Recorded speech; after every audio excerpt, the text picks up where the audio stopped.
নমস্কার শ্রোতা বন্ধুরা, আজ আমরা নিয়ে এসেছি লেখক সুকান্ত দাসের কলমে গ্রামের নাম নিমডাঙ্গা সিরিজের দ্বিতীয় গল্প ফুলবাড়ির জঙ্গলের ভয়।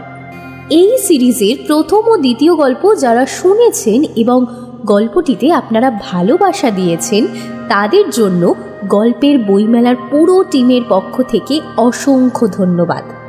এবং যারা এখনও গল্পগুলো শোনেননি তাদের অনুরোধ রইল অন্তত একটিবার শোনার জন্য।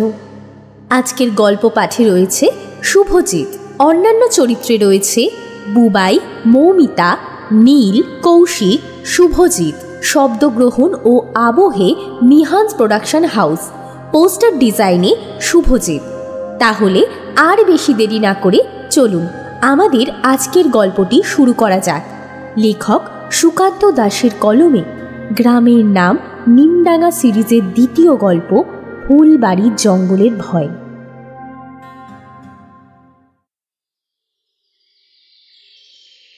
মাস্টারমশাই, ও কথা আপনার না শোনাই ভালো হবে। ওসব কথা শুনলে আপনি স্কুল বাড়ির কাছে থাকতে চাইবেন না। আর তাছাড়া ওই যে ফুলবাড়ির ওই দিকটায় যে জঙ্গল আছে, সে জঙ্গলটা ভালো নয়। রতন রান্না করছিল। হাঁড়িতে ভাত ফুটছে টকবক করে। ফুটতে থাকা ভাতের শব্দের সাথে রতনের কথাগুলো কেমন যেন মনে হলো। সুজয় স্নান করে এসেছিল। মাথা মুছতে মুছতে বলল, দেখ রতন, আমার কিন্তু ওসব কিছুতে একদমই ভয় নেই। তাছাড়া ভয় পেলে তো আর বাড়ি থেকে এত দূরে এখানে আসতাম না।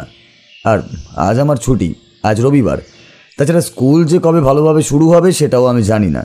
একটা কাজ কর, চলো আজ তোর সঙ্গে আমিও যাব। ওই স্টেশনের দিক থেকে একটু ঘুরে আসি। এখানে থাকতে কেমন যেন একটা একা একাই লাগছে।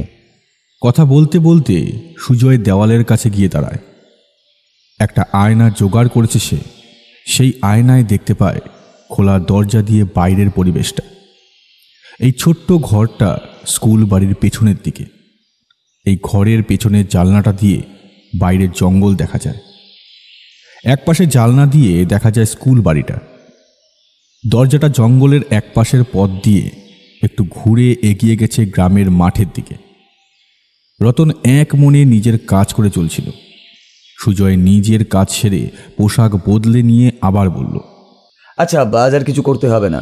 ওই তো ভাত ফুটছে, আর একটু ফুটুক, তারপরেই শুধু ডাল সেদ্ধটা হলেই হয়ে যাবে। সুজয় দেখল রতন কিছু বলছে না, চুপ করে আছে। রান্নাবান্নার কাজ সেরে দুপুরে খাওয়া দাওয়া করে নিয়ে ওদের প্রায় দুপুর পেরিয়ে গেল। সে সময় সাইকেল নিয়ে রওনা দিল স্টেশনের উদ্দেশ্যে। এ পথে টোটো চলাচল করে, তবে এতটা ভেতরের দিকে সহজে আসতে চায় না। তাছাড়া শুধু শুধু টোটো নেওয়ার কোনো প্রয়োজন নেই। সাইকেলটা বেশ শক্তপোক্ত। সাইকেলের পেছনের ক্যারিয়ারের ওপরে বসল রতন। সাইকেলটা চালাতে চালাতে সুজয় এগিয়ে চলল স্টেশনের দিকে। তখন আপনি জিজ্ঞেস করছিলেন না মাস্টারমশাই যে ওই কোলবাড়িতে কি হয়েছে? আসলে ওইখানে কি হয়েছে সে কথা না আমি নিজেও ভালোভাবে জানি না, তবে গ্রামের অনেকের কাছে অনেক কিছু শুনেছি। এখানে যে কিছু একটা হয়েছে সেটা আমার মনেই হচ্ছিল, কারণ রাতের বেলা ঘরে থাকতে কেমন যেন একটা অস্বস্তি বোধই হয়। রাতের বেলা তুইও তো ভয় এখানে থাকিস না, ভাবিস যে বাবুকে বলেও তেমন কোনো লাভ হবে না।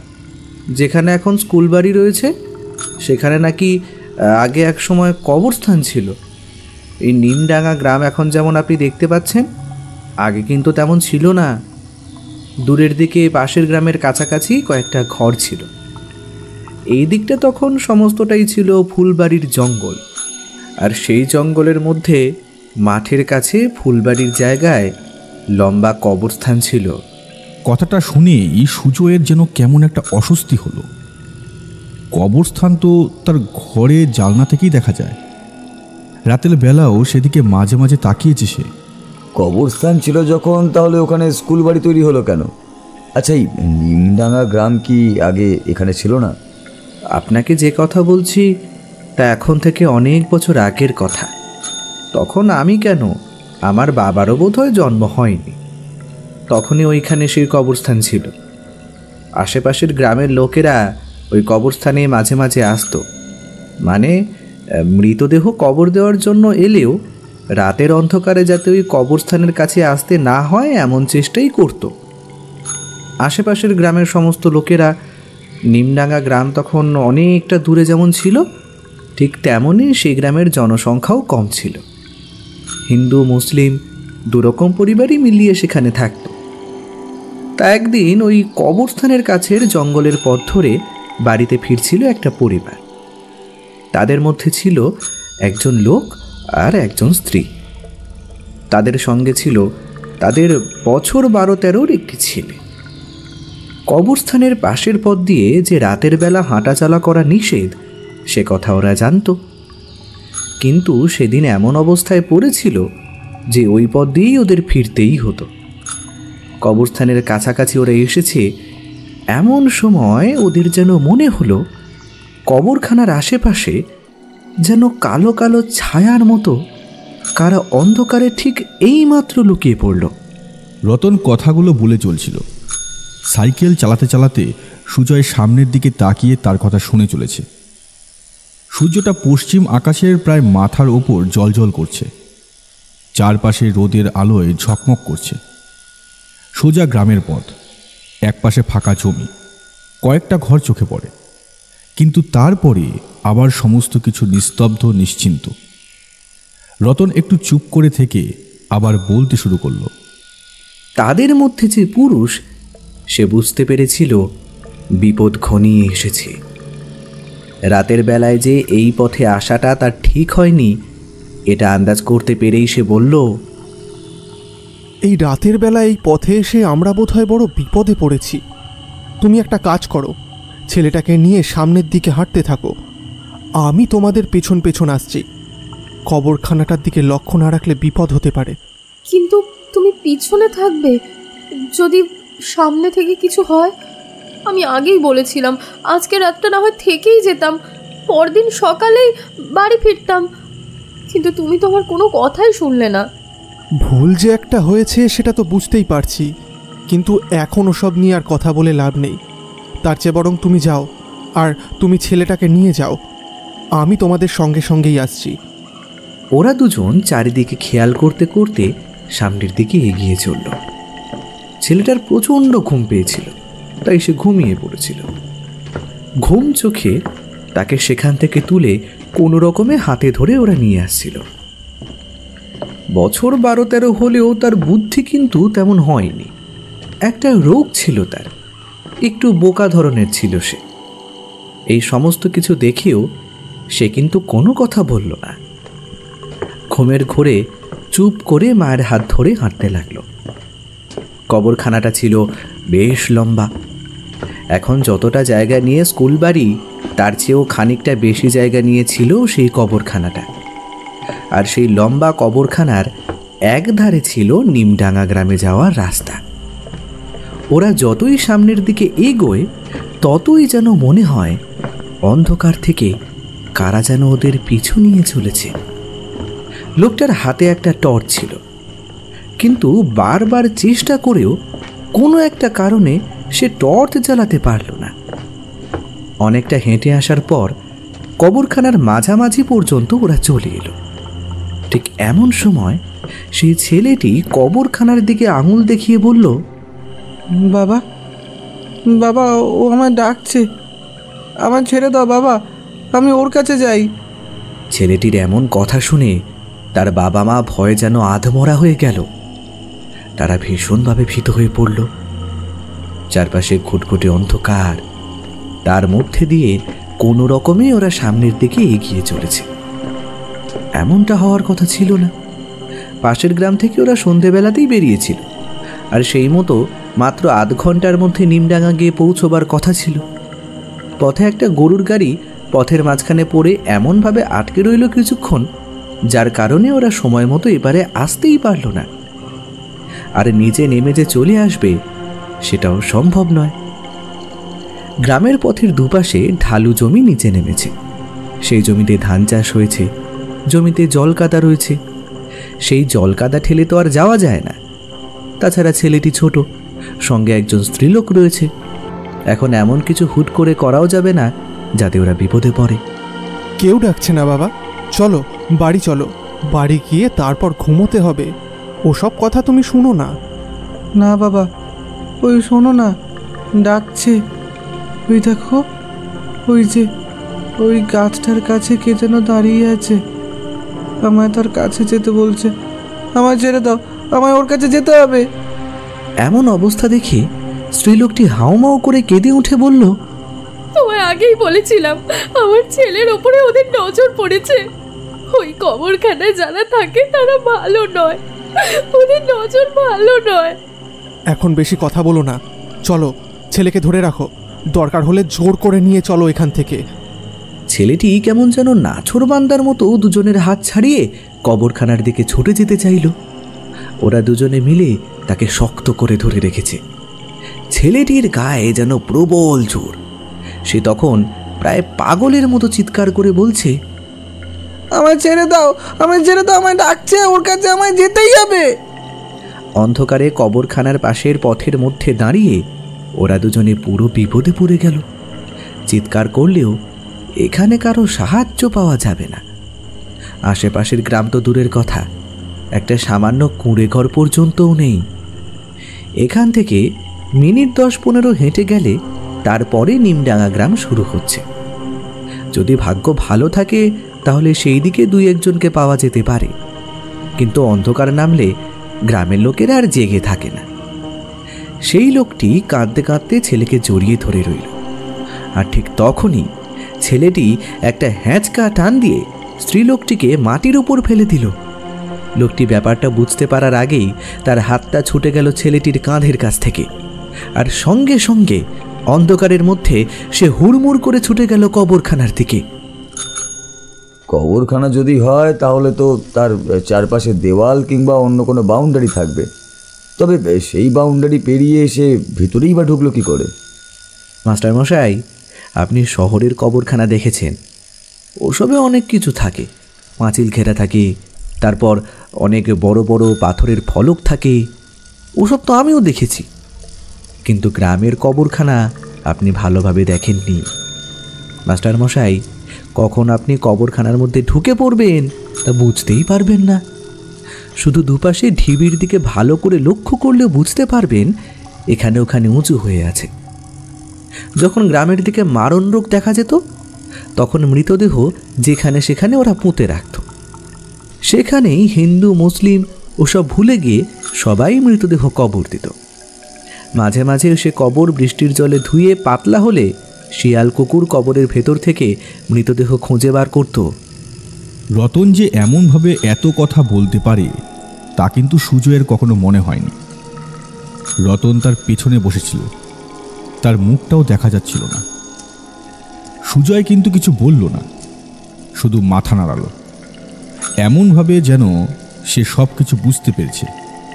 ছেলেটা সেই পাঁচিলবিহীন সীমানাবিহীন কবরখানার ভেতরে ঝুপ করে অন্ধকারে ঢুকে পড়ে হারিয়ে যাওয়ার সঙ্গে সঙ্গে একটা বীভৎস চিৎকার ভেসে এলো সেই দিক থেকে। কারা যেন একসাথে হেসে উঠল, আর তার সঙ্গে সঙ্গে ছেলেটির মরণ আর্তনাদ শোনা গেল। লোকটি আর সেখানে স্থির থাকতে পারল না। হাতের টর্চটাকে কোনো রকমে দুবার ঝাঁকিয়ে সামনে ফেলতেই টর্চের আলোয় দেখা গেল স্ত্রীলোকটিকে সেখানে থাকতে বলে সে সেখান থেকে ছুটে গেল সামনের দিকে। এতটা বলে রতন চুপ করতে সুজয় বলল, তারপর সেই কবরখানার ভেতরে আসলে কি ঘটেছিল সে কথা কেউ জানে না। তবে ওই লোকটিকে আর তার ছেলেকে মাটির ভেতরে মাথা গেঁথে রাখা অবস্থায় পাওয়া গিয়েছিল। তাদের বুকের কাছ পর্যন্ত কেউ যেন মাটির ভেতরে ঢুকিয়ে দিয়েছে। বুকের নিচের অংশ থেকে দুটো পা পর্যন্ত ছিল মাটির বাইরে লম্বা হয়ে। সেই রাতে ওই স্ত্রীলোকটি কবরখানায় আর ঢোকার সাহস করতে পারেনি। সেইখানেই কাঁদতে কাঁদতে জ্ঞান হারিয়ে ফেলেছিল। পরদিন সকালে দুজন চাষি তাকে দেখতে পায় এবং তার কাছে সমস্ত কথা শুনে দিনের আলোতে লোকজন নিয়ে ভেতরে ঢুকে এই দৃশ্য দেখতে পেয়েছিল। দৃশ্যটা যে কেমন হতে পারে তা সুজয় কল্পনা করার চেষ্টা করছিল। ঠিক তখনই পেছন থেকে রতন আবার বলে ওঠে, এই যে মাস্টারমশাই, স্টেশনের কাছে পৌঁছে গেছি। বুঝতে পারল সেদিন টোটোওয়ালা তাকে যেই পথে নিয়ে এসেছে সেটা গ্রামের বড় রাস্তা। ওরা এসেছে গ্রামের বড় রাস্তা দিয়ে এবং তারপর ছোট রাস্তার ভেতর দিয়ে। তাই তাড়াতাড়ি চলে এসেছে। মাত্র কয়েক হাত দূরে গ্রামের স্টেশনের কাছে কয়েকটা দোকান পাশাপাশি দেখা যায়। এগুলো সে আগেও দেখেছে। একটা ভাতের হোটেল আছে। মোবাইলটা পাশের দোকানটায় রতন চার্জ দেয়। সেখানটায় এগিয়ে গেল ওরা। দোকানের ছেলেটা রতনকে দেখে বলল, কিরে রতন, আজও মোবাইল চার্জে দিতে এসেছিস? হ্যাঁ, তোর সঙ্গে এটাকে? ইনি আমাদের নিমডাঙ্গা স্কুলের নতুন মাস্টার মশাই। এই মাস্টার মশাইয়ের মোবাইলটাই তো চার্জ দিতে নিয়ে আসি। এ নাও মোবাইলটা, ভালো করে চার্জ দিয়ে রাখো, আমরা কিন্তু ফেরার সময় নিয়ে যাব, ঠিক আছে? সুজয় সামান্য হেসে উঠল বটে, তবে ছেলেটার মুখের হাসিটা একবার কেমন যেন ম্লান হয়ে এলো। মুহূর্তের মধ্যে সুজয়ের মনে হলো তার চোখে মুখে একটা ভয় ফুটে উঠেছে। তারপরেই সে নিজেকে সামলে নিয়ে বলল, ও আচ্ছা আচ্ছা, কিন্তু স্কুলটা তো শুনেছি বন্ধ হয়ে গেছে। স্কুলের কাউন্সেলিং টিমের কিছু সমস্যার জন্য স্কুলটা বন্ধ হয়ে গেছিল, এখন আবার সেটা চালু হবে, তাই আমায় এখানে পাঠিয়েছে। স্কুলটা পরিষ্কার পরিচ্ছন্ন করে সবার সঙ্গে কথাবার্তা বলে ব্যাপারটা একটু গুছিয়ে নিচ্ছি। ওই কয়েকদিন সময় লাগবে আর কি, তারপরে আবার আগের মতোই সব শুরু হয়ে যাবে। আরে আমার ভাইও স্কুলে পড়তো, তবে সুজয়ের যেন মনে হলো কথাটা বলতে গিয়েও ছেলেটা একবার রতনের দিকে তাকিয়ে চুপ করে গেল। তারপরে হেসে বলল, আপনারা ঘুরে আসুন মাস্টার মশাই, মোবাইল আমি চার্জে বসিয়ে দিচ্ছি, যাওয়ার সময় নিয়ে যাবেন। রেল স্টেশনের ওপাশে আরও বেশ খানিকটা এগিয়ে গেল ওরা সাইকেল নিয়ে। আর তারপরেই এসে পৌঁছালো যেখানে, সেটা একটা বেশ বড়সড় দিঘি। তবে সবচেয়ে আশ্চর্য ব্যাপার হলো, এই দিঘিতে কিন্তু এখন আর জল নেই। একদম নিচের দিকে খানিকটা তলানি মতো পড়ে আছে। দিঘির এক পাশে দাঁড়িয়ে সুজয় অবাক হয়ে বলল, কিরে রতন, এই এত বড় দিঘি, অথচ জল নেই, শুধু ওইটুকুই জল, এই এমন হলো কি করে? এর পেছনে একটা গল্প আছে মাস্টার মশাই। আমাদের এই নিমডাঙ্গা গ্রাম আর আশেপাশের গ্রামগুলোতে অনেকগুলো গল্প আছে। আপনি যখন আছেন, আপনাকে একদিন এই দিঘির কথাও শোনাবো। তবে এখন আসুন, ওই যে ওইখানে ওই মাটির ধাপ ধরে নিচের দিকে নেমে যাওয়া যায়। নিচের দিকে নামুন, উপর থেকে যতটা গভীর বলে মনে হয় না, নিচটা কিন্তু আরও বেশি গভীর। আসুন আসুন। সুজয় রতনের পিছু পিছু নিচের দিকে নামতে লাগলো। আর কয়েকটা সিঁড়ি নিচের দিকে নামার পরেই হঠাৎ তার মনে হলো, এই দিনের আলোয় চারপাশের পরিষ্কার পরিবেশের মধ্যে থেকেও কে যেন লুকিয়ে লুকিয়ে তার দিকে দেখে চলেছে।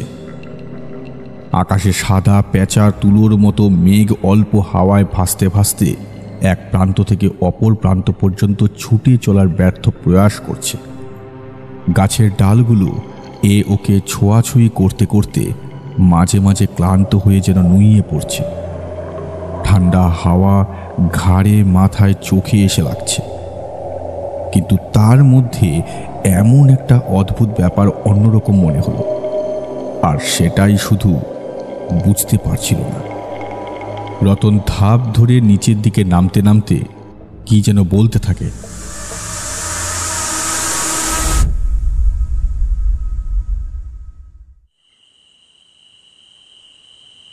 তোমরা এসেছো, বেশ ভালোই করেছো। এই বসো বসো। আজ বিকেল বেলায় বাড়িতে আর ভালো লাগছিল না, তাই এখানে এসে বসলাম। আরে ঠাকুর মশাই, আপনি আসছেন দেখে আমিও তো বাড়ি থেকে বেরোলাম, কিন্তু আজ বোধহয় বিশু আসবে না। বিশু বোধহয় কি একটা কাজে পাশের গ্রামে গেছে। বিষ্ণুর সঙ্গে আমার আজ সকালেই দেখা হয়েছিল। পাশের গ্রামে তার এক চেনা বাড়িতে সে একটা কাজে গিয়েছে। তার ফিরতে তাও 2 দিনের মতো সময় লাগবে। তবে আমি ভাবছিলাম অন্য কথা, বুঝলে। ওই যে ছেলেটা আমাদের গ্রামে এলো, এই কি যেন নাম, আরে ওই যে নতুন মাস্টারটা, ছেলেটা তো ওই ঘরটায় অনেক দিন ধরেই কাটিয়ে দিল। এক ছেলেটার কিন্তু সাহস আছে, এটা বলতেই হয়। অবিনাশ হঠাৎ করে অকারণে গলাটা নামিয়ে আনল। নিমাই 2টো চায়ের গ্লাস দিতে এসেছিল। ঠিক সেই সময় নিমাই চলে যেতে অবিনাশ বলল, আরে আমার সেসব মনে হয় না, আমার মনে হয় যে ওখানে আর কিছুই নেই, যা ছিল সমস্ত কিছুই কেটে গেছে। তাছাড়া ব্যাপারটা তো ঘটেছিল অনেক দিন আগে। তোমার তো এমন কথা বলার কথা নয় অবিনাশ। তুমি নিজের চোখে যা দেখেছিলে তা তোমার কোনোদিনই ভোলার কথা নয়। তাছাড়া সেবার গোটা নিমডাঙ্গা গ্রাম যে বিপদে পড়েছিল তা কি এত সহজেই তুমি ভুলে গেলে? ছেলেটা বাইরে থেকে এসেছে, হয়তো সে কিছুই জানে না, তাই কিছুই বুঝতে পারছে না। এটা হতে পারে তার আশেপাশে একটা বিপদ আস্তে আস্তে মাথা চাড়া দিয়ে উঠছে। আর শুনেছি ওই রতন নাকি ওর সঙ্গে দিনের বেলাতেই থাকে। রতন যদি ওকে কিছু বলে দেয়। ঠাকুরমশাই, গ্রামের লোকেদের একটু ভরসা করতে হবে তো। গ্রামের লোকেরা এত সহজে কাউকে ভয় দেখাবে বলে তো আমার মনে হয় না। তাছাড়া হারাধন ভট্টাচার্য সে নিজে যখন কিছু বলেনি, তখন নিশ্চয়ই কিছু ভেবেছে বা শুনেছে। গোবিন্দ নাকি একবার দেখা হবে না। আর গোটা ব্যাপারটাকে এইভাবে হাতের বাইরে যেতে দিলেও কিন্তু চলবে না। গোবিন্দ এমনিতেই যে ওই জঙ্গলটার মধ্যে মাঝে মাঝে কি করে সে কথা কেউই জানে না। গ্রামের লোকেরা কিন্তু মাঝে মাঝে ওকে স্কুল বাড়ির পাশে ওই জঙ্গলে ঢুকতেও দেখেছে। তোমরা তো জানো ওই জঙ্গলের গোটা জায়গাটা আসলে কেমন। বিশু ফিরে এলে বিশুকে এবার ব্যাপারটা জানিও। বিশু একবার ছেলেটার কাছে গিয়েছিল, বলেছে ছেলেটা নাকি বেশ ভালোই, তাই একবার বিশুকে বলো ওর ওপর নজর রাখতে। কিন্তু আমি বুঝতে পারছি না ঠাকুরমশাই, আপনি ব্যাপারটা নিয়ে এত চিন্তা করছেন কেন? স্কুল যে আবার শুরু হবে না সে কথা তো সবাই জানেই। হারাধন ভট্টাচার্য আর ওই স্কুলের কাউন্সিলের যতজনই ওই চেষ্টা করুক না কেন, ওই স্কুল চালু করা ওদের কাজ নয়। গ্রামের লোকেরা ভয়ে নিজের ছেলে মেয়েকে স্কুলে পাঠাবে না, মনে নেই? তোমরা ভুল করছো। যা হয়ে গেছে সেই সমস্তকে দূরে সরিয়ে রেখে নতুন করে সব কিছু শুরু করতে হবে, বুঝলে? ওই স্কুলটা চালু হলেই স্কুল বাড়ির জঙ্গল এবং আশেপাশে সমস্ত বিপদই আস্তে আস্তে কাটতে শুরু করবে। নারায়ণ ভট্টাচার্য একবার চায়ের কাপে লম্বা চুমুক দিল, তারপর যেন খানিকটা ভরসা পাওয়ার মতো গলাতে বলল, স্কুলটা চালু হতেই হবে অবিনাশ, না হলে পরে আরো বিপদ হবে। গ্রামের লোকেরাও সবাই খুব একটা সুবিধার নয়। তবে আমি চিন্তা করছি ওই বাইরে থেকে আসা ছেলেটার জন্য। এতদিন হয়ে গেল সত্যি কিছু দেখেনি তো, নাকি কোনো কিছু দেখেও সমস্ত কিছু লুকিয়ে রাখার চেষ্টা করছে? আপনি যদি বলেন তাহলে আমি গিয়ে না হয় ওই ছেলেটার সঙ্গে একবার দেখা করে আসি, আর তার সাথে কথা বলেও দেখি। তাছাড়া সাবধান করেও দিয়ে এসেছে। আমিও একবার যাই, আর তেমন হলে না হয় একদিন আপনাকে নিয়েই তার কাছে যাব। সেটাই সব থেকে ভালো হবে, হ্যাঁ কি বলেন? অবিনাশের কথাটা নারায়ণ ভট্টাচার্যের সুবিধার বলে মনে হলো না। ছেলেটাকে দেখা দরকার। নিমডাঙ্গা গ্রাম তো আর 5টা গ্রামের মতো নয়। এই গ্রামের মধ্যে লুকিয়ে থাকা রহস্যের কথা অনেকেই জানে না। তিনি যতটা জানেন ততটা এই গ্রামের কেউ জানে না। অবিনাশ, বিশু পণ্ডিত, ওই গোবিন্দ হালদার, হারাধন ভট্টাচার্য, এমনকি আরও কয়েকজন অল্প অল্প জানে বটে, তবে সবাই অনেক দিন আগের কথা বলেই সমস্ত কিছু ভুলে গেছে। ভট্টাচার্য মশাই চুপ করে আছে দেখে অবিনাশ বলল, দেখুন, আপনাকে চিন্তা করতে হবে না। বললাম তো, আজ না হোক কাল আমি একবার গিয়ে ছেলেটার খোঁজ নিয়ে আসব। তবে ছেলেটা যদি বিপদে পড়তো বা কিছু বুঝতে পারতো, তাহলে রতন নাহলে হারাধন ভট্টাচার্যকে তো বলতো। আর আপনি তো জানেন হারাধন ভট্টাচার্যের এমনিতেই অমন হলেও ওই কাজের বেলায় কিন্তু একদম ঠিক আছেন। আপনি একটা কাজ করুন, আপনি একটা গল্প বলুন তো। আপনার গল্পের ঝুলিতে তো অনেক গল্প আছে, আজকে না হয় আমি একটা গল্প শুনি। নারায়ণ ভট্টাচার্য বুঝতে পারল অবিনাশ তার মনটাকে হালকা করার চেষ্টা করছে। তার মন হালকা আছে, মন তার কখনোই ভারী হয়নি। জীবনে শুধুমাত্র একবার ছাড়া তার মন কখনোই ভারী হয়নি। তাই চাটা শেষ করে একবার গলা খাকরানি দিয়ে নারায়ণ ভট্টাচার্য বলতে শুরু করল, আজ থেকে অনেক বছর আগের কথা। তখন গ্রাম ছেড়েছিলাম। গ্রাম ছেড়ে আমি এখানে ওখানে অনেক বছর ঘুরেছি। তারপরে একবার তন্ত্র সাধনা করার কথাও ভেবেছি। অর্থাৎ যখন গ্রাম ছাড়ি সেই সময়ের কথা এটা। একবার ঘুরতে ঘুরতে গিয়ে পড়েছিলাম জয়নগর বলে একটা জায়গায়। জায়গাটা বড়ই অদ্ভুত। একটা বড় নদী গ্রামটাকে 3 দিক দিয়ে ঘিরে রেখেছে। সামনের দিকে একটাই পথ সেই গ্রামে ঢোকার, এবং সেই পথেই গ্রাম থেকে বেরিয়ে আসতে হবে। যেদিকে গিয়েছিলাম সেদিকে ওই নদীর পাড়ে কি আছে দেখার মতো সুযোগ সেবারে পাইনি। এমনিতেই নদীটা খুব বড়। নৌকা নিয়ে সেই নদীতে অনেক দূর পর্যন্ত গিয়েছিলাম বটে, তবে নদীর ওপারে গিয়ে ফাঁকা ধুধু জমি ছাড়া আর কিছুই দেখতে পাইনি। জয়নগরে গিয়ে এক গৃহস্থের বাড়িতে আমি আশ্রয় নিয়েছিলাম। যে সময়ের কথা বলছি তখন গ্রামে গঞ্জে অতিথিকে গ্রামের লোকেরা বেশ সেবা যত্নই করত, তাকে আশ্রয় দিত। এই এখনকার মতো নয় যে অতিথি বাড়িতে এলে কবে বাড়ি থেকে যাবে সেই কথা নিয়েই ভাববে। যে বাড়িতে আশ্রয় নিয়েছি তাদের পরিবার বেশ ছোট, এক দম্পতি শুধুমাত্র, আর কেউই নেই। কথায় কথায় সেই পরিবারের লোকটির সঙ্গে আমার বেশ আলাপ হলো। সেদিন সন্ধ্যাবেলায় সে জানালো, আমাদের এই গ্রামের সমস্ত কিছুই ভালো, বুঝলে, কিন্তু এই রাতের বেলা নদীর দিকটায় যাওয়াটা ঠিক নয়।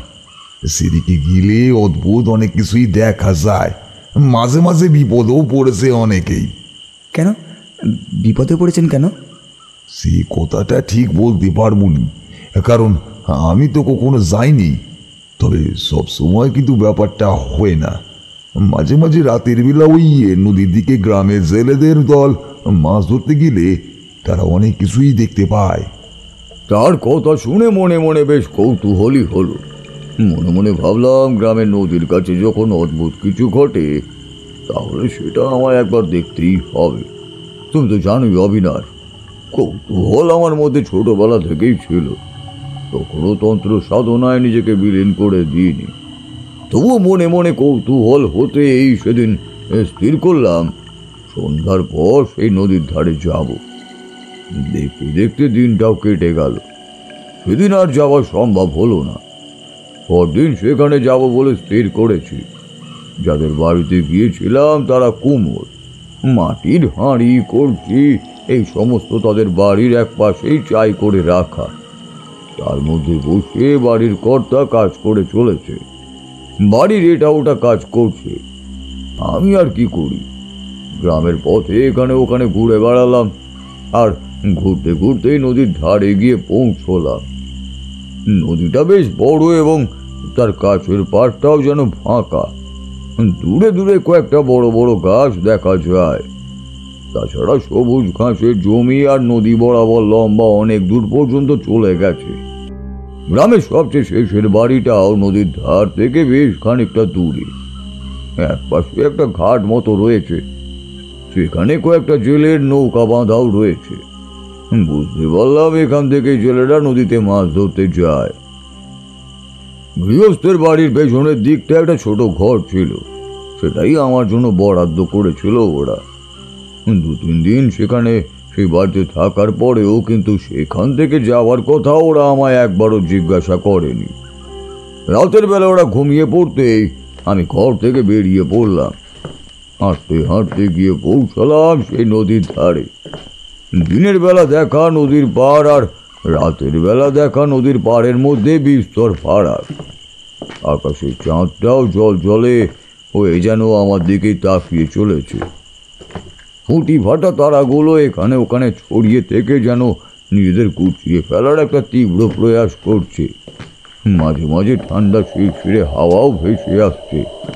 মাথার ওপর দিয়ে ঘাসের জমির ওপর দিয়ে হাঁটতে হাঁটতে গিয়ে পড়লাম একদম জলের ধারে। নদীটা একটু নিচু। আমি যে জমির ওপর দিয়ে দাঁড়িয়ে আছি সেটা আছে খানিকটা উঁচুতে। এইখান থেকে নিচে চাঁদের আলোর প্রতিফলন নদীর জলের চোখে পড়ছে।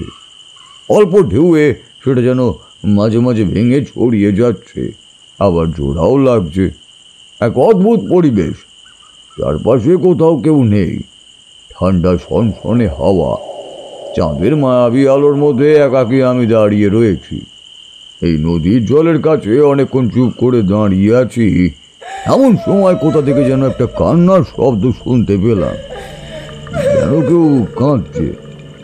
নারী কণ্ঠ না পুরুষ কণ্ঠ তা বোঝা গেল না। মনে হলো কোনো বাচ্চা কাঁদছে। কান্নার শব্দ শুনে সচেতন হয়ে সামনের দিকে তাকালাম। দেখি কখন যে একটা ডিঙি নৌকা নদীর পাড়ের কাছে এসে দাঁড়িয়েছে তা আমি খেয়াল করিনি। সেই নৌকাটা থেকে ওই কান্নার শব্দটা ভেসে আসছে। চাঁদের আলো নৌকার ভেতর পর্যন্ত প্রবেশ করতে পারেনি, তাই এটুকু দেখাই যাচ্ছে। অল্প অল্প ঢেউ একটা নৌকোর দিকেই আসছে। আমি ঠিক যেখানে দাঁড়িয়ে আছি সেই দিকেই যেন তার লক্ষ্য। নৌকাতে কিন্তু অন্য কাউকে দেখা যাচ্ছে না। অদ্ভুত ব্যাপার তো, নৌকাটা এখানেই বা এলো কখন? আর এই বাচ্চাটাই বা কোথায় কাঁদছে? কথাটা মনে মনে ভাবতেই নৌকাটা একদম আমার কাছে এসে পড়েছে। চাঁদের আলোয় নৌকার ভেতরের দিকে তাকিয়েও কিন্তু কিছুই দেখতে পেলাম না।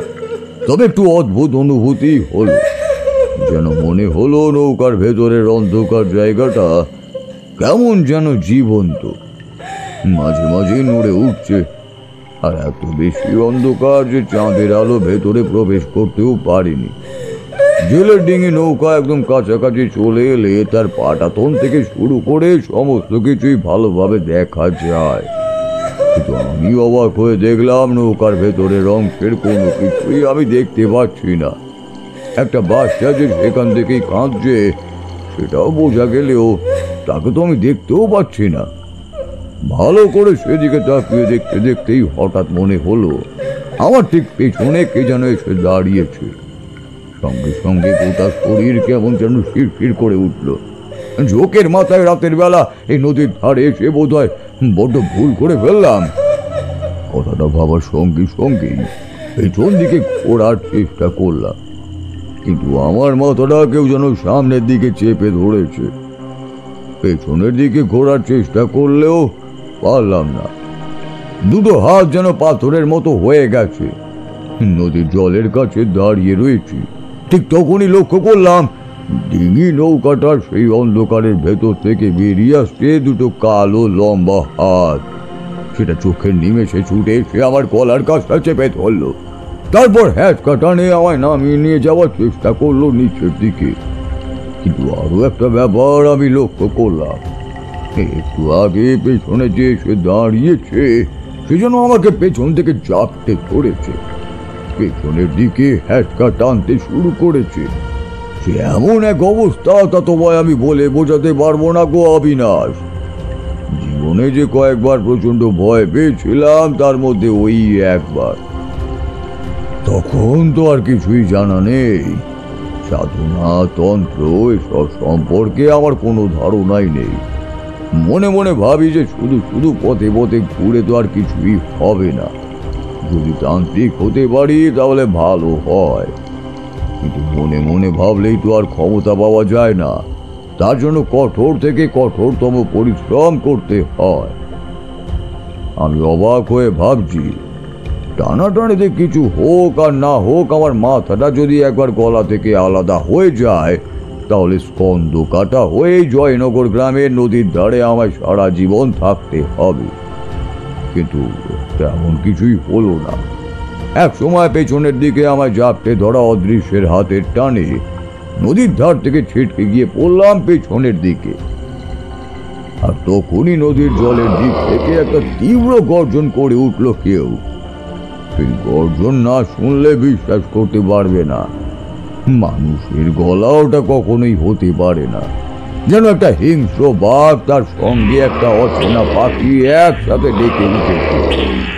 আর তারপরই জলের মধ্যে সে কি তাণ্ডব, যেন একটা বিভৎস জন্তু নদীর জলের মধ্যে আচারি বাচারি করছে, আর তাতেই জলে অমন শব্দ হচ্ছে। ঘাসের উপর পড়ে থাকা অবস্থায় দেখতে পেলাম নদীর জল ছিটকে শূন্যে উঠতে শুরু করেছে। মনে মনে সাহস সঞ্চয় করলাম, কারণ গলার কাছে একটা প্রচন্ড ব্যথা অনুভব করলেও প্রাণে আমি মরিনি। তাই কোনো রকমের সামনে এগিয়ে দেখতে যাব, এমন সময় কানের কাছে কেউ যেন বলল, খবরদার, ওইদিকে একবার গেলে আর তোকে কেউই ছাড়বে না। অনেক কষ্ট করে তোকে আমি বাঁচিয়েছি। সঙ্গে সঙ্গে পেছনে ঘুরলাম, কিন্তু কেউই কোথাও নেই। চাঁদের আলোয় চারপাশটা স্পষ্টভাবে দেখা যাচ্ছে। এমনকি ঘাসের মাথাগুলো পর্যন্ত মাঝে মাঝে অল্প হাওয়াতে তীর তীর করে কাঁপছে। কিন্তু সেই আলোতেও কাউকেও কোথাও দেখতে পেলাম না। তাহলে কি আমি এতটাই ভুল শুনলাম? কিন্তু আমার যেন মনে হলো এইমাত্র কেউ আমায় সামনের দিকে এগোতে বারণ করলো। নিজেকে সামলে নিয়ে আবার সামনে এগোতে যাব, আবারও অদৃশ্য গলাটা আগের মতোই গম্ভীরভাবে বলল, কেন করছিস এমন? তোকে তো বারণ করছি, ওদিকে যাস না। তোর মতো আমিও একদিন মায়ায় পড়েই মরেছিলাম। সকালে গ্রামের লোকেরা হয়তো তোর মৃতদেহ নদীর জলে ভাসতে দেখবে, নাহলে দেহটা ভাসতে ভাসতে অনেক দূরে কোথাও চলে যাবে। যাস না ওদিকে। এইবার যেন গলাটা আগের চেয়েও স্পষ্ট, যেন কেউ ম্লান গলায় আমায় কথাগুলো বলছে। আমি এদিক ওদিক তাকিয়ে ততক্ষণে ভয়ে খটখট করে কাঁপতে শুরু করেছি। নদীর জলে একটা বিভৎস সুশান্ত ছটফট করছে। আমার পেছনে দাঁড়িয়ে অদৃশ্য কেউ আমায় নদীর জলের দিকে যেতে বারণও করছে। কি যে হচ্ছে তার কোনো কিছুই ভালোভাবে বুঝে উঠতে পারছিলাম না। হঠাৎই আমার পেছনে যেন ঠান্ডা বাতাস এসে আমার গায়ে ঝাপটা দিল। তারপর আমার আর কিছুই মনে নেই। তারপর কি হলো ঠাকুরমশাই? জ্ঞান ফিরে পাওয়ার পরে কি দেখলো? ভেবেছিলাম জ্ঞান ফিরে পাওয়ার পরে দেখতে পাবো ওই মাঠের কাছে আমি হয়তো শুয়ে রয়েছি, না হলে কোনো হয়তো জেলের দল সেখানে মাছ ধরতে এসে আমায় খুঁজে পেয়ে প্রথমে ভয়ই পাবে, তারপর দেখবে যে আমি বেঁচে আছি। কিন্তু চোখ খুলতেই যে দৃশ্যটা আমি দেখতে পেলাম তাতে আমি প্রচণ্ডই অবাক হয়ে গেলাম। আমি উঠে বসেছি সেই গৃহস্থ বাড়িতে, যেখানে আমার জন্য বরাদ্দ করা সেই বিছানাটা ছিল। সেখানে আমি রাতের বেলায় ঘুমোতে গিয়েছিলাম। প্রথমে ভাবলাম তাহলে জেলেদের খবর পেয়ে হয়তো সেই গৃহস্থ আমায় নিয়ে এসেছে এখানে। বিছানা থেকে নামতে যাব, পায়ের তলায় কি যেন একটা ঠেকলো। দেখি পায়ের তলায় ঘাস পাতা লেগে রয়েছে, তাছাড়া পায়ের তলাটা কেমন যেন ভেজা ভেজাও মনে হলো। নিচে নেমে এসে বাইরে বেরোতেই রোদের আলো আমার গায়ে সে ঝাপটা দিল। গৃহস্থের লোকগুলো বাইরেই ছিল, আমাকে দেখে বলল, ঘুম ভেঙেছে তাহলে?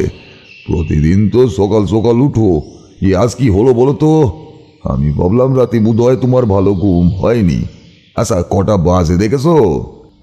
কটা বাজে তার ধারণা আমার ছিল না। পরে বুঝতে পেরেছিলাম আমি সেদিন অনেক বেলা পর্যন্তই ঘুমিয়েছিলাম।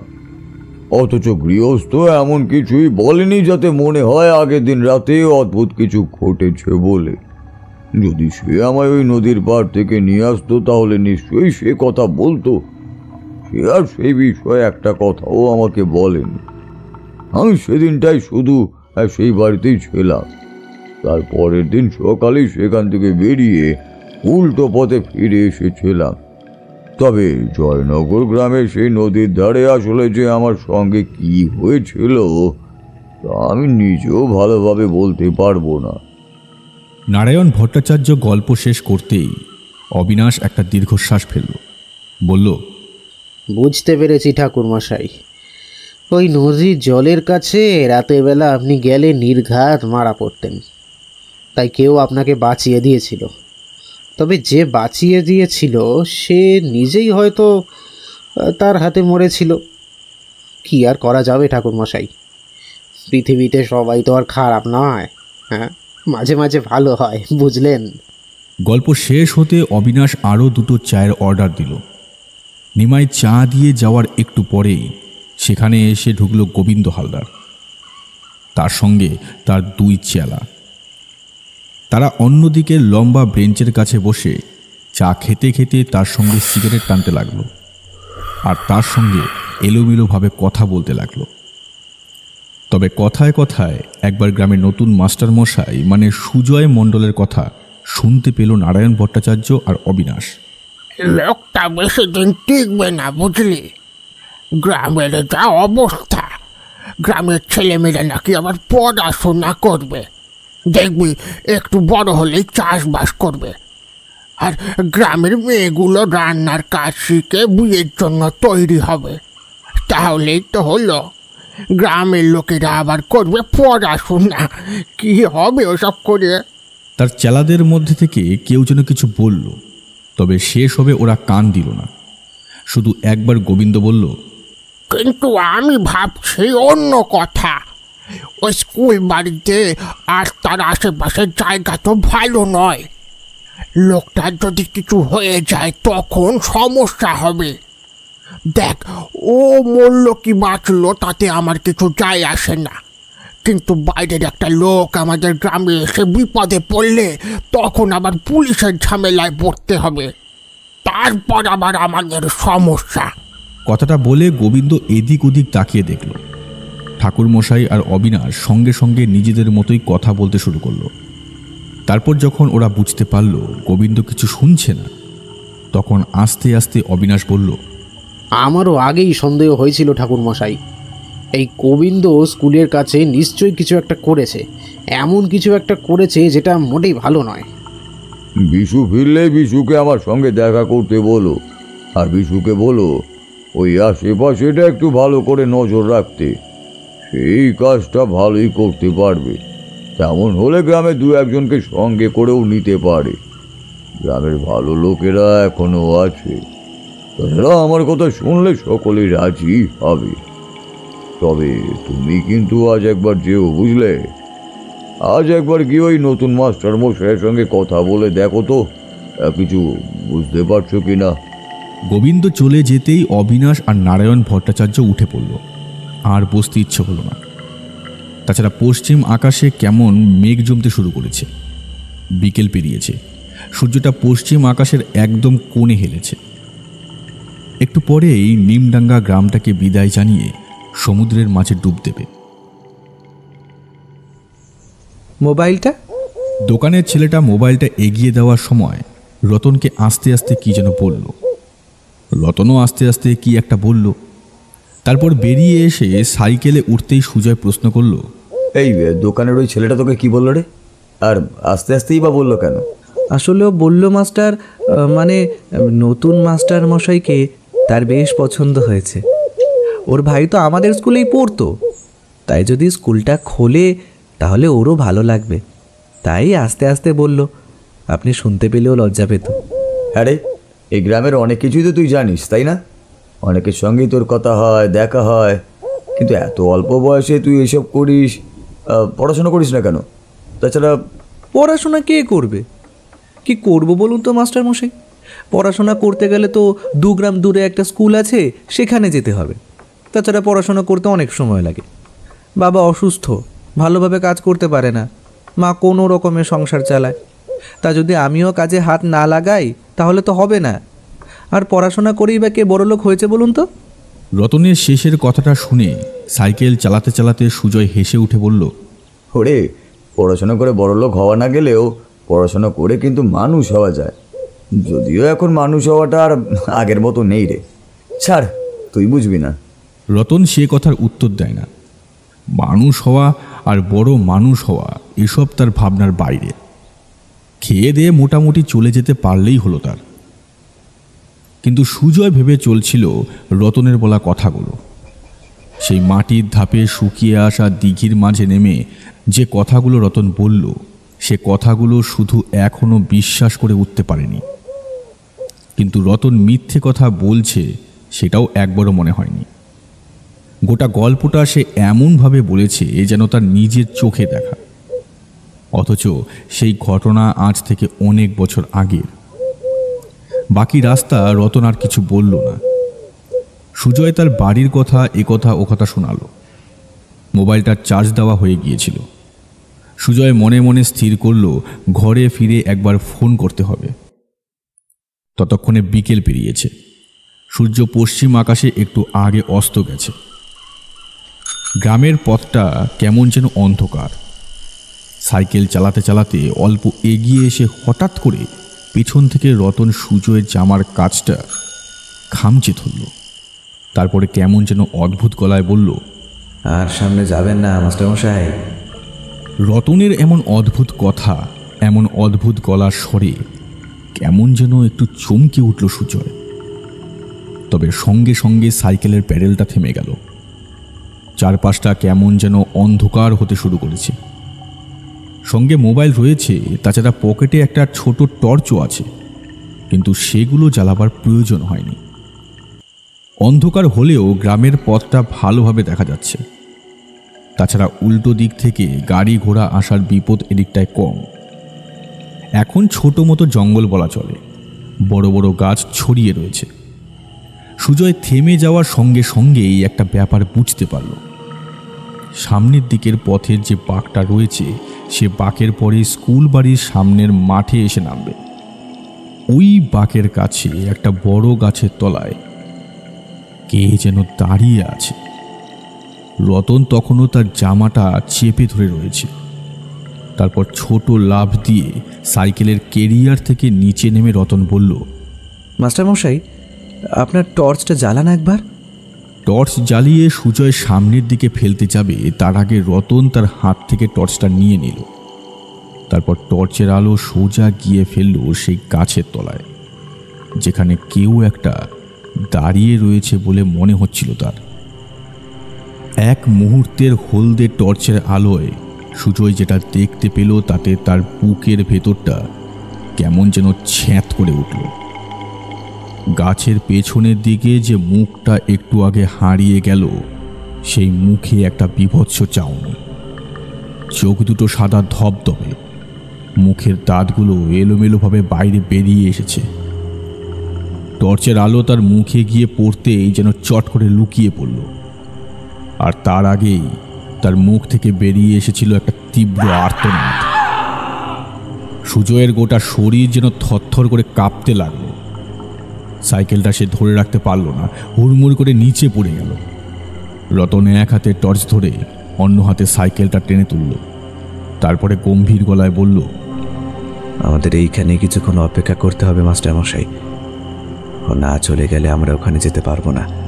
সুজয় কোনো রকমে কাঁপা কাঁপা গলায় বলল, ওটা ওটা কি রে রতন? পিশাচ কাকে বলে জানেন মাস্টারমশাই? ও হলো পিশাচ।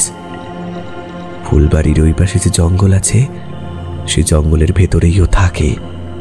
সুজয়ের মনে পড়ে গেল গোবিন্দ হালদারের সঙ্গে আসা দুটো লোক জঙ্গলের দিকে গিয়েছিল। সেই জঙ্গলের মধ্যে এমন পিশাচ আছে, আর রতন তাকে দেখেও ভয় পাচ্ছে না। ঠিক তখনই একটা হলদে আলো পেছনের দিক থেকে আস্তে আস্তে এগিয়ে আসতে শুরু করল। তার সঙ্গে একটা পায়ের শব্দ শোনা গেল। রতন আর সুজয় একসাথে চমকে উঠল। সাইকেলটা তুলে নিয়ে সরে এলো পথের একপাশে গাছের আড়ালে। সাইকেলটা গাছে হেলান দিয়ে রেখে সুজয় আলোটাকে একটা হাত দিয়ে চেপে ধরল। সে তখনও কাঁপছে। রতন ভয় পেয়েছে, কিন্তু সেটা বোঝাতে চাইছে না। সে জানে সে ভয় পেয়েছে, বোঝালে সুজয় আরও বেশি ভয় পাবে। রতনের গোটা শরীর কেমন যেন শিরশির করে উঠেছে। বুকের ভেতর হৃৎপিণ্ডটা যেন ধকধক করে উঠতে লাগলো। পেছন থেকে হলদে আলোটা আরও কাছে এসে পড়েছে, আর তারপরেই সেই আলোটা এসে পড়ল আরেকটু কাছে। সুজয় হঠাৎ করেই নিজের হাতের টর্চের আলোটা দিয়ে সোজা ফেলল সামনের দিকে এসে পড়া ছায়া মূর্তির মুখে। আর সেই লোকটাও টর্চটা হঠাৎ করে চালিয়ে দিল সুজয়ের মুখের দিকে। দুজনে প্রায় একসাথে চিৎকার করে উঠল। ঠিক তখনই রতন বলে উঠল, অবিনাশ দা, আপনি এখানে? ভয়ে অবিনাশ ছিটকে গিয়েছিল গ্রামের পথে। তার হাত থেকে ছিটকে গিয়েছিল টর্চটা। সুজয়ও ভয়ে কেমন যেন হাউমাউ করে চিৎকার করে উঠেছিল। কিন্তু যখন ওরা বুঝতে পারল আসলে দুজনের মধ্যে দুজনেই মানুষ, তখন কেমন যেন সামনে নিল ব্যাপারটা। একটা টর্চ চালিয়ে গাছের তলায় এসে দাঁড়িয়ে অবিনাশ সমস্ত কথা বলল। ঠাকুরমশাইয়ের সন্দেহ হয়েছিল, তাই আমায় দেখতে পাঠিয়েছিলেন, কিন্তু তার আগেই যে এমন কিছু হবে। কিন্তু এ পিশাচ তো সহজে বেরোয় না, তাহলে এতদিন পরে কেন বলো তো রতন? ও এমনি এমনি বাইরে আসেনি অবিনাশদা, ওকে কেউ বাইরে বার করেছে। আর যেই বাইরে বার করুক না কেন, সে কাজটা মোটেই ভালো করেনি। অবিনাশ আর সুজয় একে অপরের মুখ চাওয়াচুই করলো একবার। রতনের মুখটা আধো অন্ধকারের মধ্যে কেমন যেন গম্ভীর মনে হলো। ঠান্ডা আর শিরশিরে হাওয়াটা চারপাশে বইতে শুরু করেছে।